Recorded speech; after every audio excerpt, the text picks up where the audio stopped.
आपका हमारे चैनल पे स्वागत है। इस वीडियो में हम आपको बताने जा रहे हैं कि किस तरह से वासुदेव का संहार करने के लिए स्वयं वासुदेव निकले। मतलब श्री कृष्ण का संहार करने के लिए भगवान श्री कृष्ण का निकलना, ये हम आपको इस वीडियो में बताने जा रहे हैं। और आप कोई भी स्पिरिचुअल प्रोडक्ट टोंगजा.com या shivago.com से प्राप्त कर सकते हैं। जेन्यून, ऑथेंटिक, लैब सर्टिफाइड और साथ में अभिमंत्रित भी। चलिए हम आपको बताते हैं। देखिए, चुनार देश का प्राचीन नाम करूप देश था और वहाँ के राजा का नाम था पौंड्रक। कुछ मानते हैं कि पुंड्र देश का राजा होने से इसे पौंड्रक कहते थे। कुछ मानते हैं कि वो काशी नरेशी था, तो चेदी देश में पुरुषोत्तम नाम से सुविख्यात था। और इनके पिता का नाम था वसुदेव, इसलिए खुद को वासुदेव कहता था। कुछ लोग या कुछ शास्त्रों में लिखा हुआ है कहीं भी कि यह द्रौपदी स्वयंवर में भी उपस्थित था। कौशिकी नदी के तट पर किरात, बंग एवं पुंड्र देश पर इसका स्वामित्व था और बड़े मूर्ख और अविचारी था। पौंड्र को उसके मूर्ख और चापलूस मित्रों ने यह बताया कि असल में वही परमात्मा वासुदेव और वही विष्णु का अवतार है, और उसने मान लिया। लोगों ने कहा कि मथुरा का राजा कृष्ण नहीं है, कृष्ण तो तुम हो।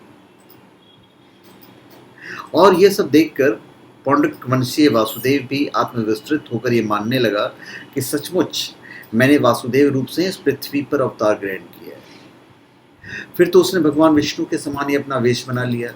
उन्हीं के तो उसने समस्त चिन्ह धारण कर लिए। जब इससे भी उसका मन नहीं भरा तो अहंकार में आकर उसने द्वारका में श्री कृष्ण के पास अपना एक दूत भेज दिया और संदेश भी भेज दिया। कहा, अरे मूढ़ा, मतलब अरे मूर्ख, अपने वासुदेव नाम को छोड़ दो। मेरे जितने भी चिन्ह हैं सब कुछ छोड़ दो, और यदि तुम्हें जीने की इच्छा है तो मेरी शरण में आ जाओ। इस दुष्कृत्य के लिए मैं तुम्हें क्षमा कर दूंगा। श्री दूत ने जाकर भगवान श्री कृष्ण से सारी बातें कही। श्री कृष्ण ने उसे पहली बार तो ज्यादा सीरियसली नहीं लिया। दोस्तों ने उस वासुदेव को, नकली वासुदेव को कहा कि कृष्ण तो ग्वाला है। पुराणों में उसके नकली कृष्ण का रूप धारण करने की कथा आती है। तो राजा पौंड्रिक बिल्कुल नकली चक्र, शंख, तलवार, मोर मुकुट, कौस्तुभ मणि, पीले वस्त्र पहनकर खुद को कृष्ण भी कहता था। तो भगवान श्री कृष्ण पहले तो सीरियसली नहीं लिए, फिर बार बार उसने हरकत की।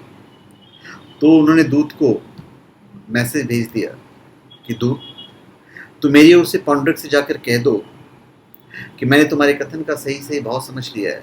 तुम्हें जो करना है सो करो। मैं अपने चिन्ह और वेश धारण कर तुम्हारे नगर में आऊँगा और निश्चय ही अपने चिन्ह सुदर्शन चक्र को तुम्हारे ऊपर छोड़ूंगा, और तुमने आज्ञा करते हुए जो कुछ मुझे कहा है मैं उसे अवश्य पालन करूँगा। और कहते हैं कि कल मैं तुम्हारे पास अवश्य आऊँगा। मैं तुम्हारी शरण में आकर वही उपाय करूँगा जिससे फिर कभी तुमसे मुझे कोई भय ना रहे। और कहते हैं कि दूत, तुम जाकर ये सारी बातें उसे कह दो। पौंड्रिक का दूत श्री कृष्ण का संदेश लेकर चला गया। अब होता क्या, युद्ध की तैयारी शुरू कर देता हूं। पौंड्रिक कृष्ण के विरुद्ध युद्ध की तैयारी शुरू करने लगा। अपने मित्र काशीराज की सहायता प्राप्त करने के लिए वो काशी नगर भी गया, और यह सुनते ही कृष्ण ने ससैन्य काशी देश पर आक्रमण कर दिया। श्री कृष्ण आक्रमण कर रहे हैं यह देखकर पौंड्रिक और काशीराज अपनी अपनी सेना लेकर नगर की सीमा पर आ गए। युद्ध के समय पौंड्रिक ने शंख, चक्र, गदा, धनुष, वनमाला, रेशमी पीताम्बर, उत्तरीय वस्त्र, मूल्यवान आभूषण आदि धारण किया था। और वो गरुड़, मतलब जो उसका रथ था, गरुड़ के वो लगे हुए थे, फ्लैग जो होता है, झंडा, झंडा गरुड़ वाला था, उस पर आरूढ़ था। अब नाटकीय ढंग से युद्धभूमि में प्रविष्ट हुए इस नकली कृष्ण को देखकर भगवान श्री कृष्ण को अत्यंत हंसी आई। उसके बाद युद्ध शुरू हुआ।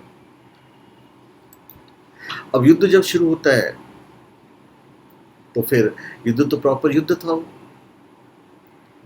श्री कृष्ण ने सारी चीजें दूर से देख ली। उन्हें हंसी भी आई क्योंकि वो नकली कृष्ण था। सारी की वेशभूषा वही उसने पहन रखी थी, पौंड्रिक ने। कुछ ही देर में श्री कृष्ण ने अपने वाहनों, गदा और चक्र से पौंड्रिक की सारी सेना को नष्ट कर दिया, और उन्हें देखते ही देखते काशीराज की सेना को भी अब लोग भेज दिया। इसके बाद उन्हें पौंड्रिक से कहा कि पौंड्रिक, तुमने अपना दूत द्वारा मुझसे कहलवाया था कि मेरे चिन्हों को छोड़ दो। अब मैं तुम्हारी उसी आज्ञा का पालन करता हूँ। और उस सुदर्शन चक्र छोड़ देते हैं, फिर गदा उसके ऊपर छोड़ देते हैं और गरुड़ को भी छोड़ देते हैं। सुदर्शन चक्र ने पौड्रिक को विदीर्ण कर दिया, गदा ने उसे नीचे गिरा दिया और गरुड़ ने उसकी ध्वजा तोड़ डाली। और ये देख संपूर्ण सेना में हाहाकार मच जाता है। तब अपने मित्र का बदला लेने के लिए काशी नरेश श्री कृष्ण से युद्ध करने लगा। श्री कृष्ण ने अपना एक ही बाण छोड़कर उसका सिर काट दिया और उस सिर को काशी में फेंक दिया। तो इस प्रकार भगवान श्री कृष्ण पौंड्रक तथा उसके मित्र काशी नरेश का वध करके द्वारका लौट जाते हैं। अब उधर काशी में राजा का सिर गिरा देखकर सारी प्रजा आश्चर्यचकित हो जाती है। उसके पुत्र को जानकारी मिलती है तो भगवान शंकर की तपस्या करते हैं। तो उसकी तपस्या से प्रसन्न होकर भगवान शिव वर देते हैं, जो मांगता है। वर ये मांगता है कि हे भगवान, आप हम पर कृपा करें। मेरे पिता का वध करने वाले कृष्ण का नाश करने के लिए आपकी कृपा से अग्नि से कृत्या उत्पन्न हो।